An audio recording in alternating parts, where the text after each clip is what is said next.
Hey guys, and welcome to the fish room. I'm Rachel O'Leary, and if you're new here, I operate a pretty large fish room that in the main room has all display aquariums. Now that doesn't mean that breeding doesn't occur there, but I do have this one rack that is specifically devoted to breeding efforts. And you'll notice that these aquariums look quite different. I've talked to you guys a lot in the past about how I breed my white clouds outdoors, and if you've been watching, you know that I recently got a new line that I want to breed in order to mix with my line to see what happens. And these are a longfin white cloud species, Tenichthyes albanubes, that are quite lovely. So today I thought I would show you how I'm editing their tank in order to breed them. Now, they breed almost every day. They are constantly showing spawning behavior, and if you're interested in seeing what that looks like, stay tuned because I'll show you that as well. But one of the things that happens indoors that isn't like outdoors, at least in my fish room, is that outside they have so many things to eat in the tubs that I keep in my yard that they don't predate on their eggs or fry. However, indoors, I have not been seeing much fry survival, so I thought today we would intervene. Now, lots of times people will put a layer of marbles on the bottom of the aquarium, and what this does is it allows for the eggs to fall into the marbles so that they can hatch. That's not my preference just because it's hard for me to clean, so I use latch hook. Now, I generally use the plastic stuff, but my art store didn't have it, so I bought this canvas latch hook mesh, which I just cut to fit. Now, I used an empty tank I had laying around, but you could certainly just measure your aquarium to do so. The goal is to have it form a U shape in the aquarium that sort of creates the same concept of a false bottom, and the mesh will allow the eggs to fall through and then hatch, and the fry can still swim back out through the mesh, but the parents can't predate on them quite as easily. Now, juveniles can still fit through this mesh, so they certainly could, but the hope is that a lot more fry will survive and grow up within my aquariums without further intervention. Of course, you could also lift up this mesh to remove the parents, should you want to guarantee the amount of eggs that hatch, but for me, this has always worked really, really well, and I thought it might be useful for you guys to see as well.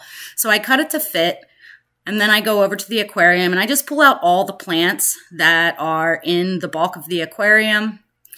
I will then lay the mesh in, putting the sponge filter on top of it to hold it securely in the back. And I don't even remove the fish for this. You certainly could, but I haven't found it necessary. White clouds in particular are not particularly shy and are pretty easy to work with. I then dumped the plants back in, and then I grabbed a bunch of clip light lamp clips and just secured it to the top. Now you could use chip clips, you could use anything you want, but it is nice to be able to secure it to the sides like that so the fish don't swim behind it. The tank's still a bit stirred up, but I went ahead and gave him a snack, and you can see that nobody's particularly disturbed at this point. Now, this is my other line of white clouds, and you can see that indoors they are breeding quite readily, and I think that's because the bottom 2/3 of their aquarium is really just absolutely full of moss and hair algae, which allows for the fry to hatch and then come out of.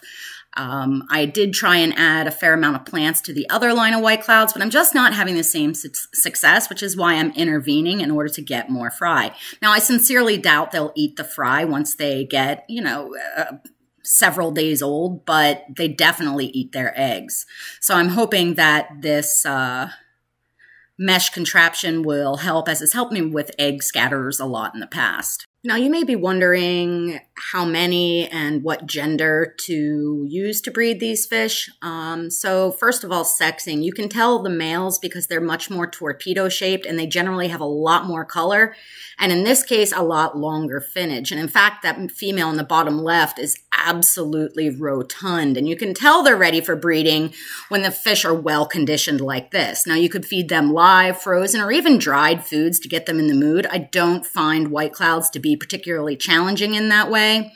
You'll then notice that two males generally, or all the males generally, will consistently spar near your yarn mops or your plants, whatever you have set up for the fish to deposit their eggs on, and they will do this relentlessly. And because of that, I really encourage you to have more females than males if spawning in a group like this, or 1 male to 2 females if doing a smaller group for breeding purposes, because they really have a single-minded mission, and that is to encourage these females to go into the weeds with them where they can then fertilize their eggs.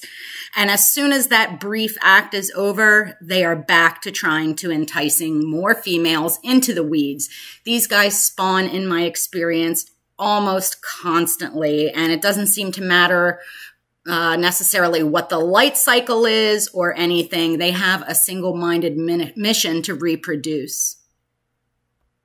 Now, the breeding aquarium in my fish room is kept at about 72 degrees. When I move them outside, they get a pretty big shift of down to the high 50s up till the mid 70s. They spawn in all of these conditions. I do generally use my tap water, which has a TDS of about 100, a GH of 6, a KH of 7. I find them to be a very rewarding and flexible species. And quite honestly, when keeping this fish, the more you have, the better. And it's really fun to watch this. You'll notice that some of the males have a bit of raggedy edges to their fins from these constant displays of spawning. And that would be less problematic if they were being kept in a display aquarium that was significantly larger. Anyway, make sure you're subscribed with that notification bell on so you don't miss the updates of this breeding project, as well as all of the others and all the various things that I do around the fish room and my yard. As always, thank you for your continued support.